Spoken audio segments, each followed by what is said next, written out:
আপনি আমেরিকায় চাকরি করতে চান কিংবা ইতিমধ্যেই করছেন, পেতে চান গ্রিন কার্ড, আর তাতেই আপনার মার্কিন স্বপ্ন পাকা হবে ভাবছেন?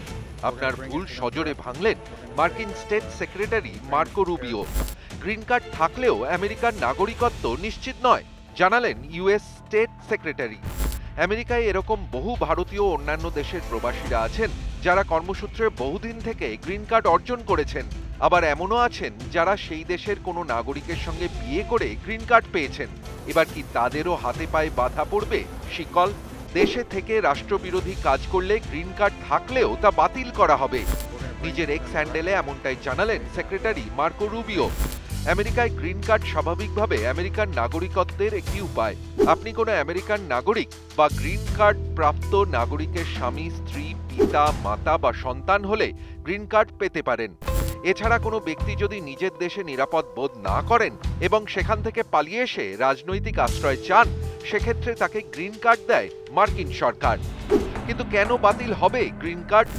গত বেশ কয়েকদিন ধরে আমেরিকা জুড়ে ইসরায়েল বিরোধী বিক্ষোভ হচ্ছে। ইসরায়েল প্রধান নেতানিয়াহুর আমেরিকা সফরের সঙ্গে সঙ্গে সাধারণ মানুষ বিক্ষোভে ফেটে পড়েন। দিকে দিকে প্যালেস্তাইনের সমর্থনে শুরু হয়েছে বিক্ষোভ। এমনকি প্রেসিডেন্ট ট্রাম্পের রিসর্টেও হানা দেয় বিক্ষোভকারীরা। এরপরই দ্রুত পদক্ষেপ নেওয়া শুরু হয় গোটা আমেরিকায়। প্যালেস্তিনপন্থী বিক্ষোভে সামিল হয়েছেন এমন সব ব্যক্তিকে চিহ্নিত করে আটক করা হয়। এদের মধ্যে অনেকে স্টুডেন্ট ভিসায় থাকা পড়ুয়াও ধরা পড়েন। তাদের সকলকে নিজের নিজের দেশে ফেরত পাঠানোর প্রক্রিয়া শুরু করেছে মার্কিন প্রশাসন। এই ধৃত বিক্ষোভকারীদের মধ্যে ছিলেন মাহমুদ খালিল। তাকেও আটক করে ফেরত পাঠানোর প্রক্রিয়া শুরু করা হয়। তিনিও স্টুডেন্ট ভিসায় আছেন, কিন্তু পরে দেখা যায় তিনি একজন গ্রিন কার্ড প্রাপ্ত নাগরিক। এরপরেই এই ঘোষণা আসে মার্কো রুবিওর তরফে। তিনি বলেন, এই দেশে থেকে হামাস জঙ্গি গোষ্ঠীকে সমর্থন করবেন যারা, তারা গ্রিন কার্ড প্রাপ্ত হলেও তাও বাতিল করা হবে।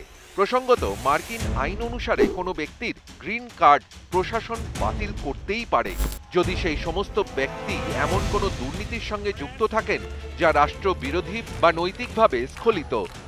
বিপ্লব আর দীর্ঘজীবী হয় না। মার্কিন প্রশাসনের হাতে ঘা লাগলে 1 ইঞ্চি জমিও ছাড়বে না আমেরিকা। আমেরিকা থেকে বাংলাদেশ নিয়ে, ভারত নিয়ে, এমনকি পাকিস্তান নিয়ে প্রশ্ন উঠেছে বহুবার। সেই প্রশ্নের অনুরণন হয়েছে একেবারে শীর্ষস্থানেও। বিভিন্ন কারণে তীব্র আক্রমণ করা হয়েছে ভারতকেও, কিন্তু ইসরায়েলের বিরুদ্ধে মেনে নেওয়া হবে না কোনো বিরুদ্ধ সুর। কেন? তার কারণ কি নেতানিয়াহুর সঙ্গে ট্রাম্পের নতুন সমীকরণ ও গাজা নিয়ে মার্কিন বিলিনিয়ার প্রেসিডেন্টের স্বর্ণনগরী বানানোর ইচ্ছে? তবে কি মার্কিন বন্ধুত্বের দৌড়ে নেতানিয়াহুর থেকে পিছিয়ে পড়লেন মোদি? তবে কি গ্রিন কার্ড পেলেও এবার নিশ্চিত হবে না আমেরিকায় থাকা? কি ভবিষ্যৎ ভারতীয়দের?